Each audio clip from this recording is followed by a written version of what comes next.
have any of you heard of Robert's Rules of Order? Raise your hands. So about half the room. That's what I'm going to spend some time talking about today, but then not just what it is, but then actually how to use it in some ways to make it work for you instead of just using it the way that a lot of organizations think they have to. So what Robert's Rules of Order is,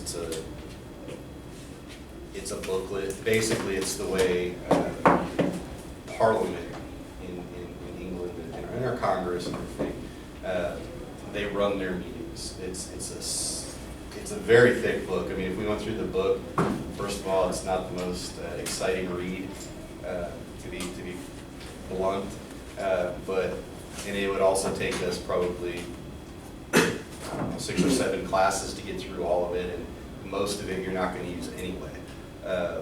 My goal here is to answer your questions, meet your needs, to get your organizations having meetings that are running effective, not necessarily to make you all experts on this Robert's Rules of Order, but to see how this one component of meeting organization might be able to benefit you in some ways. Some aspects of Robert's Rules of Order are going to be very effective for some organizations.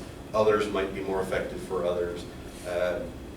But it is throughout the world really viewed as the most effective way to organize and run a meeting.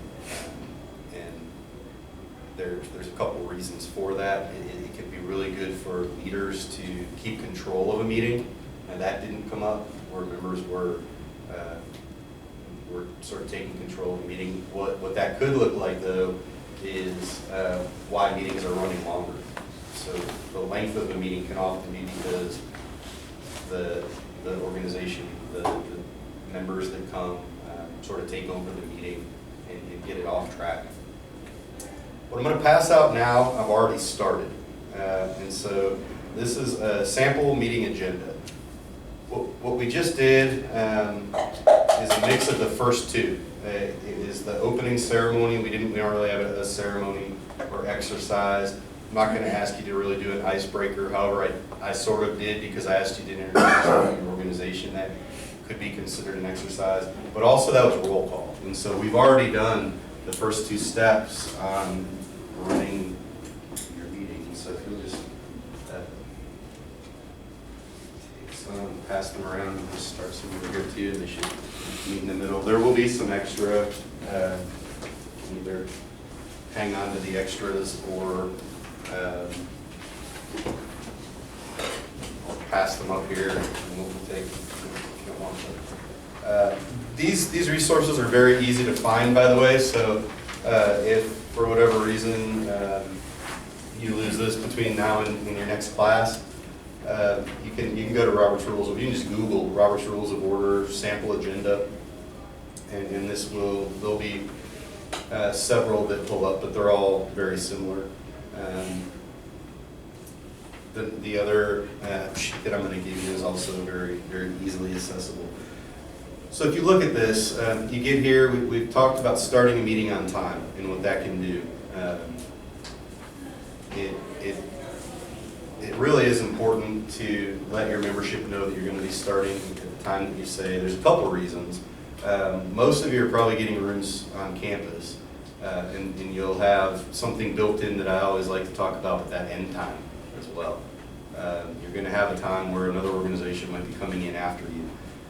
If you don't have an end time, that'll be the last thing I talk about, but ending on time, regardless of what you're talking about. It keeps people on track as you move forward with your business for the year. If people know that they're going to be cut off short because of an end time for a meeting, then what should end up happening is that the more important items that need to be addressed are being addressed first.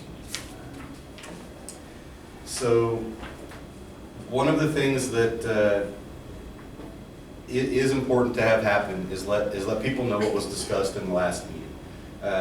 This is step 3, reading and approval of the minutes. It can be formal or informal. It doesn't have to be depending on how your organization is run. I'm Imagine Student Government, it's a very formal reading of minutes. Like you'll do do that. There's a couple other ways that this can be done, depending on your membership. It can be done where your secretary, and I would recommend this anyway, is emailing out the minutes to all the members, and then assuming that they read those minutes, coming in and saying, has everybody read the minutes? Are there any questions? You could go over some really big highlights. So like if you have an event coming up in 2 weeks and you really want to talk about that, it was discussed in the last minutes, you can read that aspect, and then you can vote to approve those minutes. That's just to let everybody know what's going on in case they missed a meeting, because as we all know, your students first, and a lot of people here have full-time jobs, part-time jobs, studying, working. Things come up and you might not be able to be at every single meeting. And so to be an effective member of the organization, you still need to know what that organization is doing. That's where that reading of the minutes comes into play, and also the emailing out of minutes from the meetings. That moves right into, so you know what has happened in the last meeting. That moves right into officer reports. If there's any committees, they could report as well. Where this is important is in most organizations, those officers are the ones that are either leading committees, those officers, those committees chairs. That's where the work is getting done in many organizations. And so their reports are really very important, and that's why it's done in the front. Does anybody have any questions so far about this agenda? So we've gotten up to officer reports, and again, this is it seems very formal, like you're going through this. One of the things that you're going to want to keep in mind with officer reports is some of your officers love to talk. Some of your officers were elected into those positions because they like being in front of the room. They like having the floor. And so what, as a leader of your organization, you may want to decide is how long each officer has to give their report. You can grant more time. So if you have a homecoming chair right now, and you're doing a lot for homecoming, well, that's next week. That individual might need more than 5 minutes to talk about what's going to be happening during the week of homecoming. And so the president of your organization can extend that individual more time for his or her report. But for the most part, you're going to want to let the officers know their time that they have. Hey, our treasurer report shouldn't take more than a minute. You're going to tell us how much money we have to spend, if we're doing anything to raise funds. That's a minute. You've got a minute. And so the more organized you can get it, all of these can have other breakdowns. And so let people know how long they have to talk. The president, yes, sir. So is it best that when we do during the meetings, each officer speaks during the meeting, or is it, because the years I've been with my organization, the president usually just speaks throughout the meeting, and then so you have a meeting that's very president driven, and kind of it's my officers build the topics to talk about, and then I end up being the one speaking for everybody. But is it better if it's divided up with sections? So it's a question that's very organizational specific. Is it better to have every officer speak or just the president speak? The best answer is that you need to have speak the people that need to speak. Okay. And so if you have an officer that's doing work for the organization, Mm-hmm. they should give a report. Okay. If you have a small organization or something where the president really is able to get all of the information across, because your meetings are about getting information across. Mm-hmm. They're not, hopefully, just to come together to see each other. Yeah. Because you can do that in other ways. If you're just coming together to say hello to everybody, you don't need an agenda for that. Do that in the cafeteria, do that wherever you want to do that. You call that a social function. But when you're running a business meeting, the answer to your question is just the most efficient that you can be is whoever needs to speak is speaking. And so if the other thing that can come and play with this is size of organizations, because all of our organizations are not the same size. If you have an organization of 10 members, and you know that your president really does have most of the information, he has been in contact with student activities, he's been in contact with other organizations, he has the information, and then he'd be the one pretty much, giving all of his report. I think that it's important, though, if any other officer is doing work for the organization, that they're able to talk about what they're doing. And potentially, as you're trying to make your organization more full, giving other officers more responsibilities is good. There's a couple reasons for that. If you only have one person that always speaks and does basically all the work for your organization, when that individual graduates, somebody else is going to have to move into that role. If you can give them some responsibilities, some time to speak in the meetings, with whatever that looks like with your organization, it can give them a little bit of practice for when they're running meetings. Does that make sense? So that's the officer reports. That's the committees, and again, it's to accomplish what your organization needs. And so that could be a meat of the meeting. That could be where a majority of your time is spent with those reports. It should not be that that's all that the meeting is, though, and that's why there's some other components to this. Very likely, you're going to have. I would say you could probably skip the special reports or the special orders. These are, if you have them, they can roll into different things. If you have a special committee, they would just report as a committee. But then you get to unfinished business. And so the reason why we meet every week or every 2 weeks is because we didn't accomplish everything the last meeting. We're an ongoing organization. We've got things that we have accomplished. We've got upcoming events. These are all things that you've discussed. They're maybe in your minutes. They're things that are ongoing. Right now, a good example probably is homecoming. If you're doing anything for homecoming, hopefully you've talked about it before now because it's a week out, and so that would be that unfinished business. You have to get where you organize that unfinished business is also very important for the effectiveness of your meeting, because there's some unfinished business that might be, this is what we're going to be doing for the spring. This is how we're going to be trying to attract new members into our organization for the spring. And then this is what we're going to be doing next week at homecoming. While both of those are very important, you want to attract new members for next spring. Homecoming is more urgent because it is next week.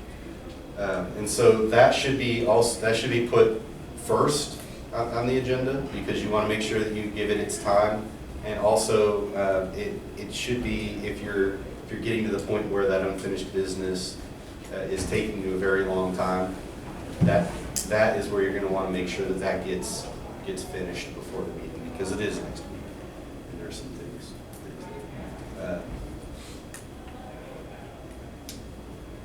When you get through with your unfinished business, you discuss that to the point where everybody's satisfied. Then it's time for new business. So let's say you have homecoming coming up, but it hasn't been discussed yet, but you want to do something the week after homecoming. We have a Thursday night football game. You'd like your organization to do something for that. You'd like to maybe just show up. Hey, we're just going to go as an organization to this football game. It has never been brought up. That's the time to bring it up in new business, something that you'd like to bring up that is new to the organization. Hopefully it's not a week out. Hopefully you're not running week to week and you're bringing something up that's going to happen next week, but maybe that's where you start. We haven't talked anything at all yet about how we're going to bring in new members for our organization next spring. I think I'd like to bring up that we're going to be talking about that. That new business doesn't have to be finished this week. That's where you get old business. It's brought up and it's said, hey, we need to start talking about this. I'd like to form a committee to look at how we're going to market ourselves to prospective members, because I think there's a lot more people at UNT that should be a part of our organization. That's new business. It could be put into old business for next week. Maybe that person goes out and tries to get a few committee members. He or she could say, I'm asking for any man or woman that wants to be on this committee to figure out how we can increase our membership. send me an email this week, contact me, text me, whatever it is. Let me know that you're interested in the meeting. Next meeting in old business, we'll be talking about this committee and setting up time for it to meet. So that's how new business works. And then you have this thing, the good of the order. You can call it that. It really is announcements. That's where you're going to have anything that is coming up. Like if you're going to be something, and it doesn't even have to have anything really truly to do with your organization.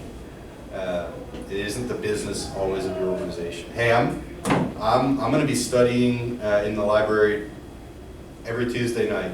If you guys want to come study with me, that'd be great. It has nothing to do with our organization, but it's an announcement. It's something that we can bring up and do that. Or if you've heard something, there's another event going on that you've heard. Hey, this other organization that I've heard about is doing really good. They're raising some money for a really good cause at Chipotle this Thursday. Just go there and eat some Chipotle. We all eat lunch. Let's go eat some Chipotle and raise some money for this other organization's charitable cause. So those are the announcements. This is also where you would have a program if you're bringing in a guest speaker. If you have somebody from the university that's going to come and spend a couple minutes with you talking about a time, they would be there. Now, there is an exception to that, and that's based on your speaker's availability. And so, if your meeting starts at 6, and you know that your meeting's going to go by the time you get here, it's going to be about 6:30, 6:45, and your speaker says, you know, I can come, but I really have to speak at 6. I know that you want me to spend 10 minutes with you. That can be moved up to the beginning of the meeting.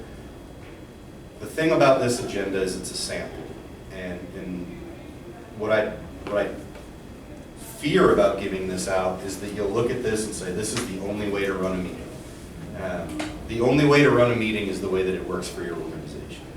Many of your organizations are very formal, and that formal step-by-step works, and has worked for a very long time. But the effectiveness and the efficiency of your meeting is based on the work that needs to get done, things that need to happen. If I come speak to your meeting and I say, look, I'll come meet with you at 5 o'clock, but I have to leave by 5:30 so that I can get home. I have to go pick up my son at school. Well, then you're not going to have me at the end of your meeting. That just makes sense. Don't get bogged down with process to where it overcomes common sense, and that's the biggest thing about this. And then adjournment. And what I always point out with the adjournment of a meeting,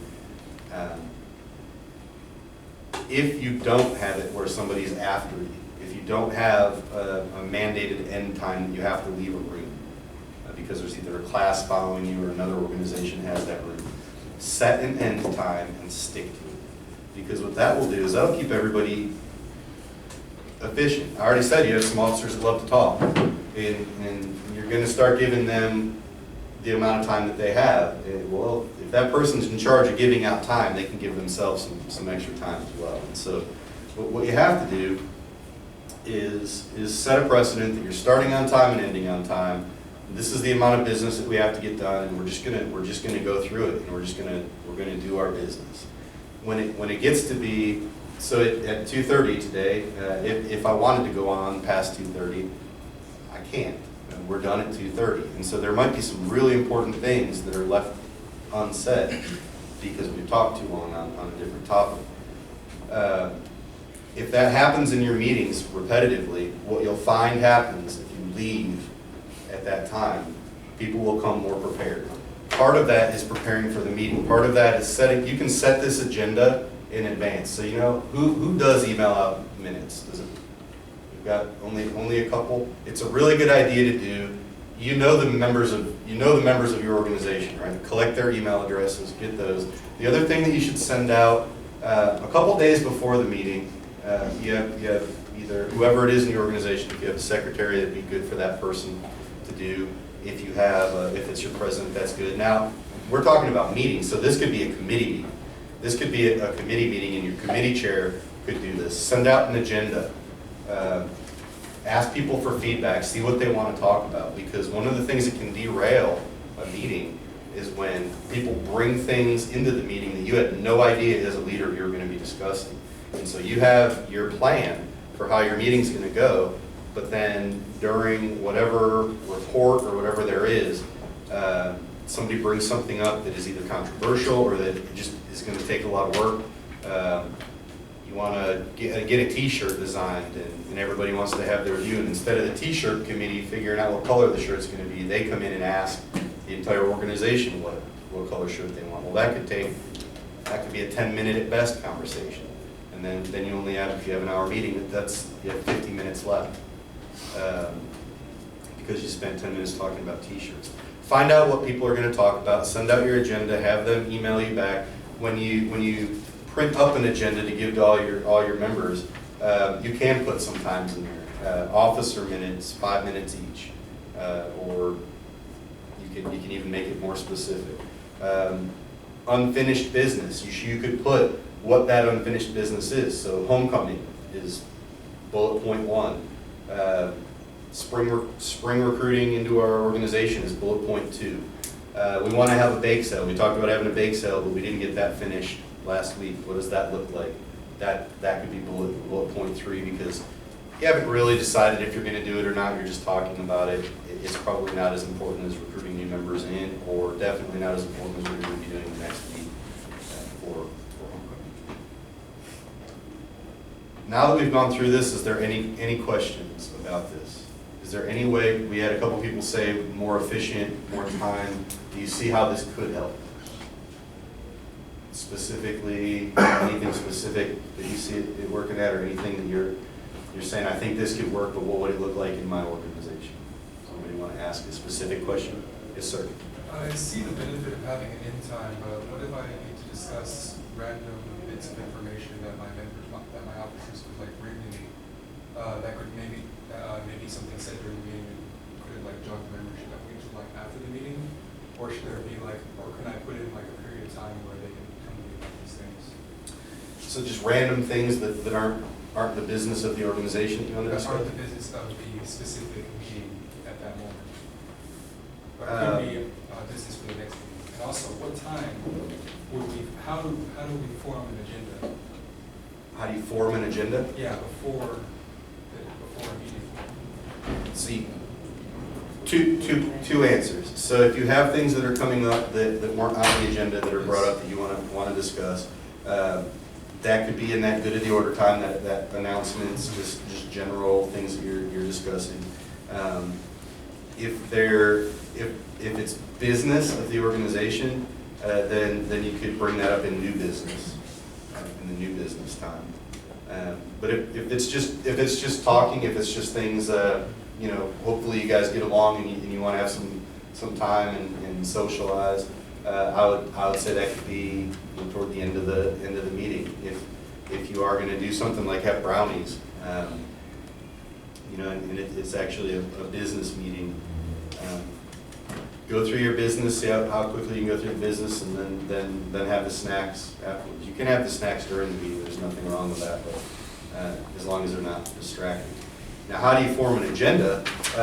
I would go off of this, but know that it's changeable. And so you might only need 5 of these topics. You might not have new business. You might not have any old business. So what you do is you just go through, and some of this doesn't take very long at all. The opening ceremony or exercises, you may or may not do that. You might not need an icebreaker if you all know each other and that it really isn't necessary. Roll call is pretty important because you're gonna want to keep a record of who was at your meetings for a lot of reasons. Maybe that is in your bylaws somewhere that they have to attend a set amount of meetings to have a vote or run for office the next year. And so you'll want roll call. The reading of the minutes can be very brief, and really all that has to be is just whoever took notes on what you've talked about up until that meeting can just go through and say this is what we've discussed. Does everybody agree? That way, you can make sure that it's accurate. Because if we had a meeting last week and you said, hey, our event is this Thursday or next Thursday at 6 o'clock, I get in and I wrote it down, and for whatever reason, I'm the person taking notes, and I wrote down 6:30. I just did, and I come into the meeting and say, hey, remember this Thursday we have an event at 6:30. Well, no, that's not right. So somebody can say, hey, it's actually 6 o'clock, we can I would definitely say, like, don't be afraid to change this up. Like, I know for SGA, like, our meetings are, whenever we have like a speaker, it's all the way down here. But for us, the speaker is usually like a person who works for the university. We do like those 8 to 5, and our meetings are at 5:30, so they're already like doing extra, like just being there. So we try and get them like done as fast as we can. So we move the program usually up at the very beginning. But then like if we have a workshop, so like Robert's Rules and Orders, that will go like at the very end, because it's like we usually get out early, so that if we need to take that extra time, we can just go to that like full 2 hours length. So like don't be afraid to change it up. Okay. Thanks. If you're a fairly new organization, like, well, we're not fairly new, but we raised that from the dead again. Most of our minutes are going to be like maybe 15 to 20 minutes. So like ours was 15 minutes. So what we did is we blocked out time, and since we're a journalism organization, that's where we took the time to do our current events. And then we held a workshop on how to use like the cameras and the microphones, etc. So those are just things to kind of think about whenever you're adding your agenda, is start to block out time, because like our first meeting was an informational, because we only have one returning member. So everyone else is fairly new. They didn't know about the organization. They came because they saw it, they were interested. So some of these organizations have been around. They've been pretty active. Those of us that are predominantly new, it's gonna vary how we handle our meetings. So if you have like a lot of people that bring up random stuff, then I would block out like a good 15 minutes to talk about that during your 1 hour if you need to fill up space. But it sounds like you guys have more time that you guys go over. Ours was the opposite. We finished in like 15 minutes. And that's where I made sure to leave sample on this, because this is, thank you, Isaac, for saying that. This is meant to be changed. I mean, this is meant to fit your organization for what it is. It's a recommendation based on probably the most formal organization, it's government. It's Congress, it's Parliament, and so they have very set structure. Structure can create some really good things with your organization. So if you have no sample way that your meetings typically run, and that you've got it on paper of a purpose, of a reason, and a plan for your meetings, this is just a really good way to start getting a plan for your meetings. We have some new organizations that are trying to see what their meetings are going to look like. Other organizations that are either running long and trying to figure out what it is, why it is. There's some things there as well. Go ahead. Sorry. I was gonna say there's a couple things. I guess in addition to this, not to change any of it, but there's a couple things that we kind of embraced, because we just started at the beginning of this 2015. There's a couple things that kind of really like push us forward as far as helping our meetings and just all sorts of stuff. One of them was we almost completely got rid of emails by using this app called Slack, and it's just like team communication, and we just use it for the administrative people, just the officers. Everything that comes up, if it's stuff that comes up last minute or stuff that somebody just needs to plug during a meeting or something like that, we talk about it on Slack, and it's kind of like group text, like set a lot better and a lot easier to use, a lot more efficient, and it's really helped us out as far as that goes. We also split, I know there's plenty of organizations that already do this, but we split our general meetings and admin meetings. So our general meetings are just 100% about the members. We won't talk any administrative stuff. And then we have our admin meetings that are very, they're more structured and more, it's just administrative stuff. But yeah, this helps. How many members do you have? Now we, I don't know, maybe 20 we got now. But yeah. Yeah, when you get up in some size, that's also a good idea, is some of the administration of the organization should be done by the officers in a different meeting. Executive board meetings, officer meetings are very important, and you could also use a similar agenda or not, depending on how those meetings and those individuals and what is actually being done. We've got about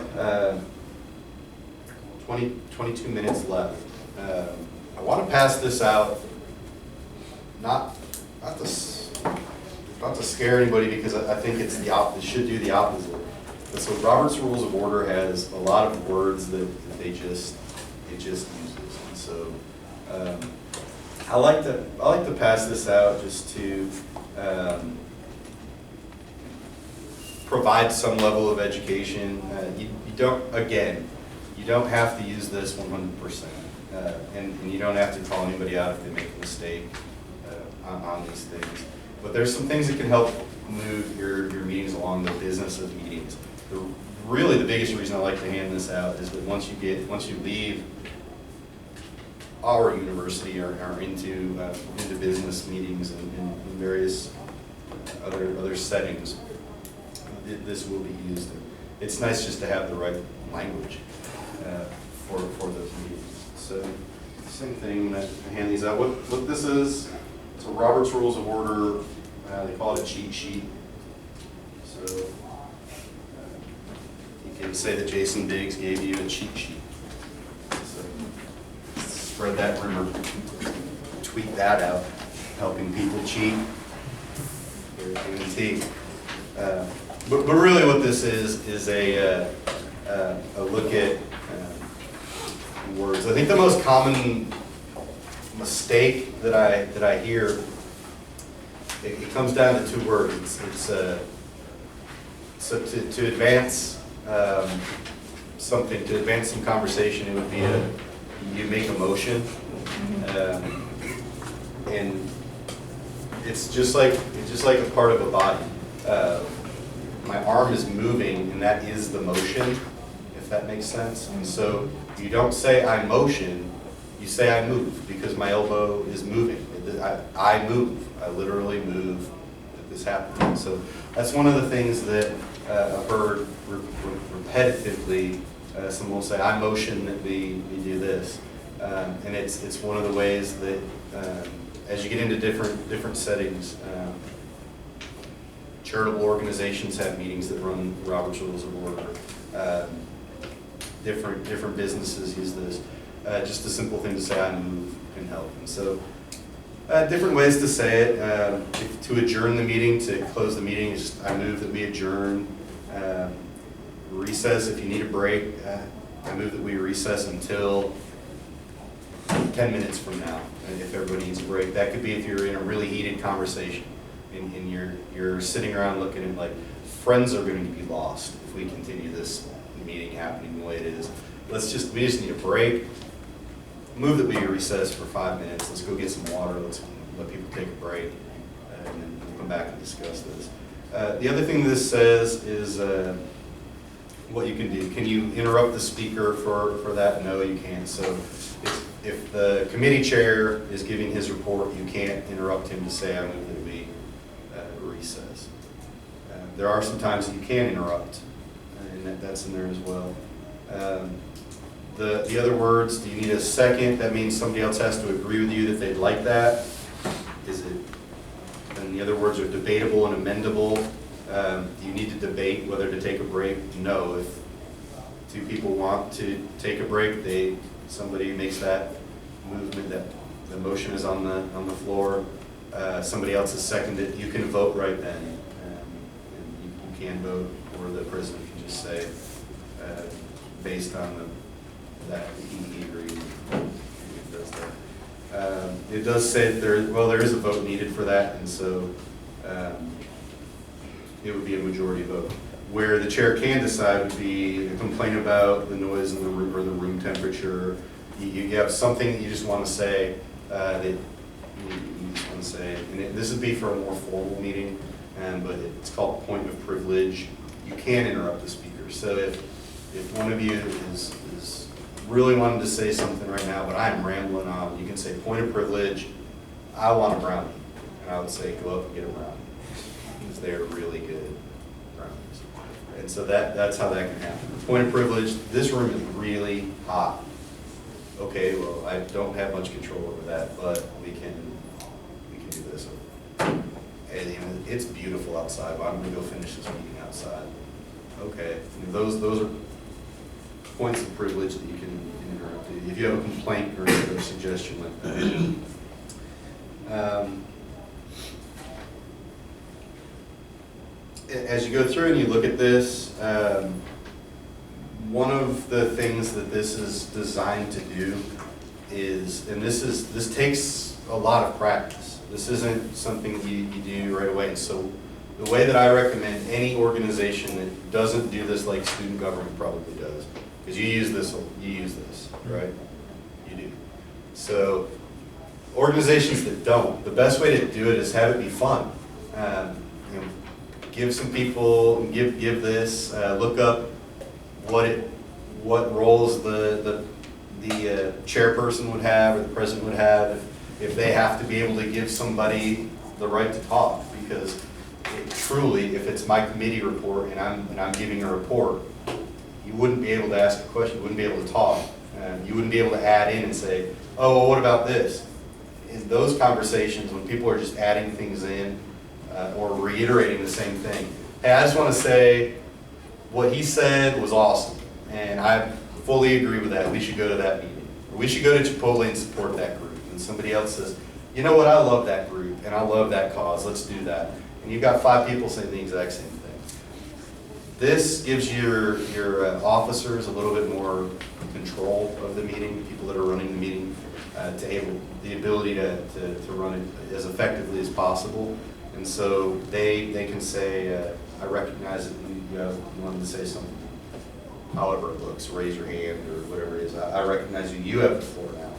And so you can speak. Make it fun though, because one of the things that can derail a meeting or an organization is when an organization that doesn't really use Robert's Rules of Order tries to do it and thinks that it has to be very strict and very, well, to lack of a better word, by the book. It is a book. These are all just things to help. Robert's Rules of Order exist to help you. And so don't be putting things in that are hurting the organization. Don't do things that will add so much confusion because somebody doesn't know how to say something or the correct way, that it totally derails your organization meeting and makes it not fun to come to. Nobody wants to come to them anymore because they don't get to talk, things like that. Pick 1 or 2 things that you want to try and improve on, and say, hey, we're gonna have a start time, we're gonna have an end time, we're gonna have committee meetings, we're gonna have committee reports. Those things can happen. When you go to vote, this is really good for voting because it can tell you how to run that vote as well. So. If there's any questions on this, I don't want to spend too much more time because it's really just a handout for you to look at and see, more to spark your interest. Go online, research Robert's Rules of Order. I think you can Google Robert's Rules of Order made fun, and I'm sure you'll find some good things there as well. Another learning goal for today was to cut down on distractions, and so do any of you deal with that, where there's distractions within your meetings that are maybe making them go too long or being an intersection?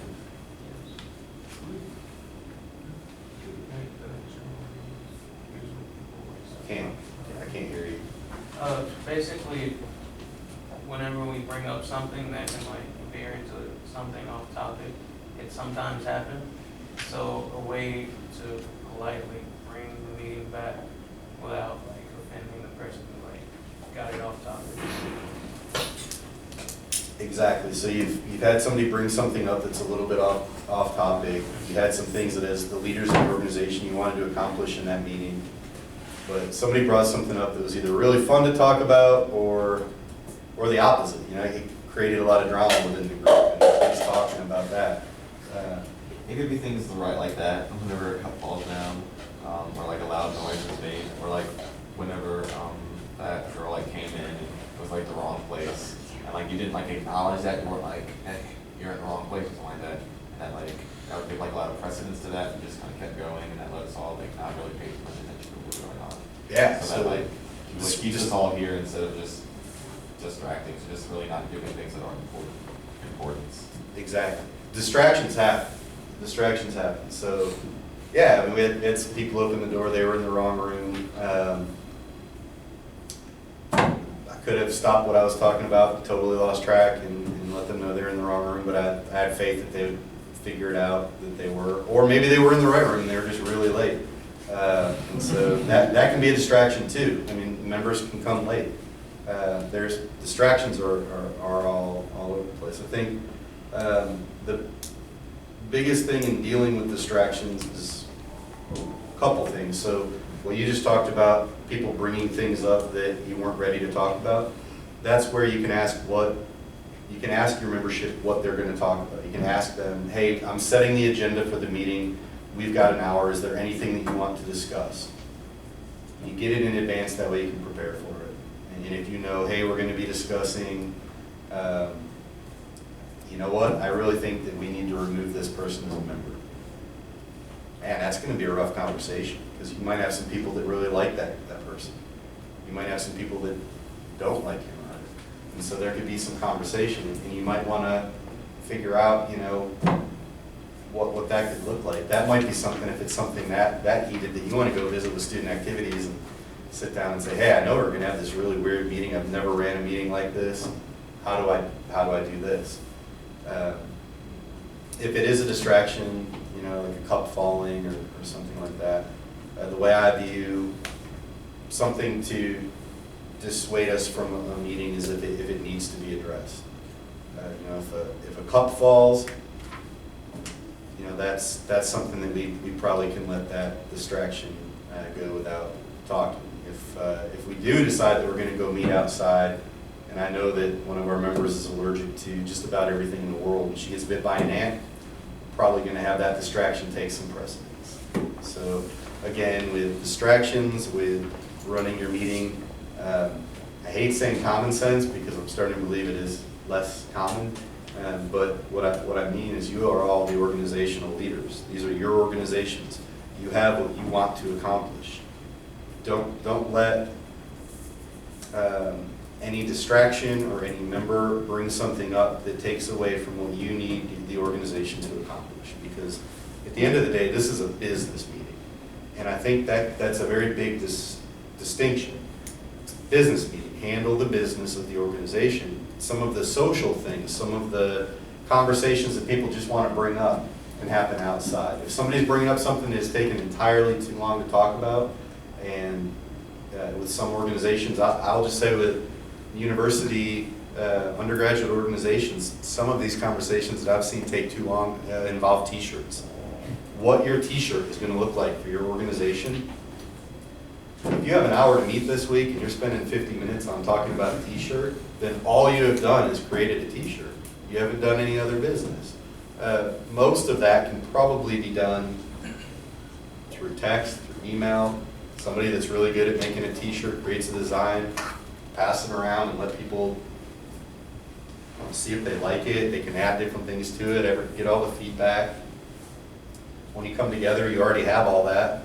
And then you say, okay, I know there's some debate. Some people like this as a green shirt. Some people really want it as a white shirt with green writing. Let's vote, and we'll just go with that. So you can discuss the t-shirts in your meeting. But if your t-shirt chair comes in and says, his report is, all right, we got to have a t-shirt. What do we want to do? That's not a report. That's a 50-minute conversation. And so those are the things you can handle in front of the meeting to make that a little bit better. That person that's going to bring that t-shirt up, get some feedback before, get an idea, come in and have a 5-minute. What other distractions do you have, or anything else that Is there anything, yes?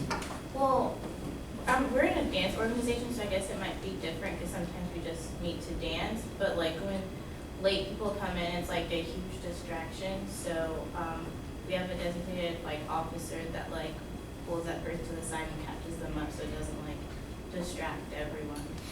I want to use that, it helps a lot. Yeah.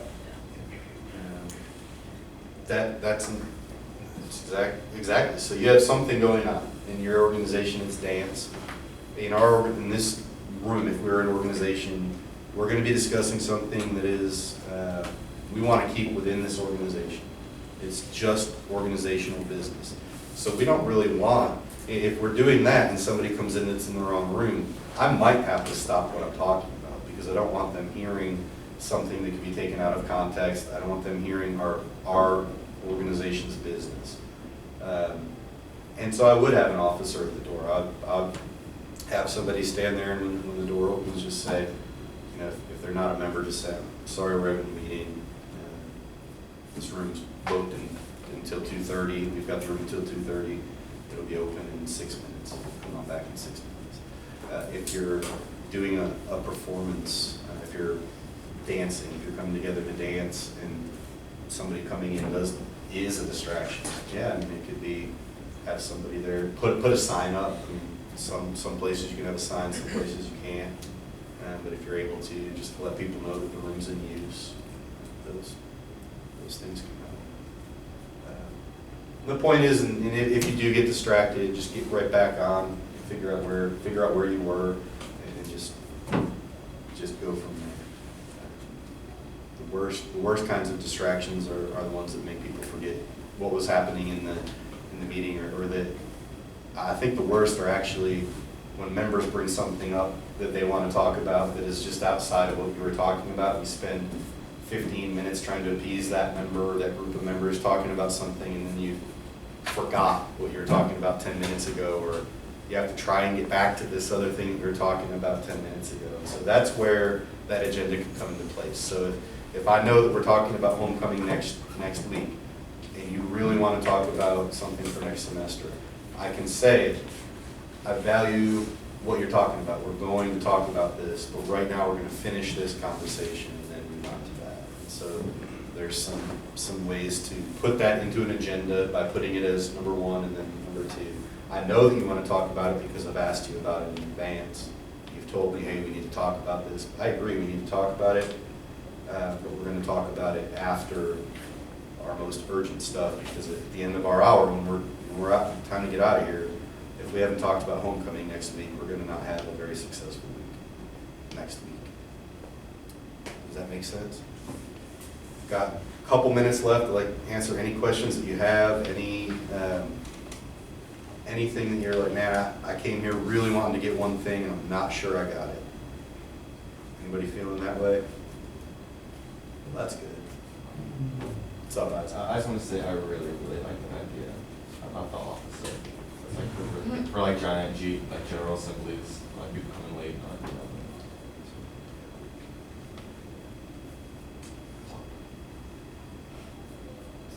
I don't know if I heard the end of your. I just said that's all. Well, we do have about 4 minutes left. I know we got T-shirts to give out, things like that. I'd like to thank you because you guys were really participated well. I mean, you answered my questions, and I hope that it helps. The other thing that I'll just tell you is this is just the start. Hopefully it's piqued an interest in Robert's Rules of Order and some different things. You can find an immense amount of information on every level of Robert's Rules of Order, from very beginner stuff to really fun advanced stuff.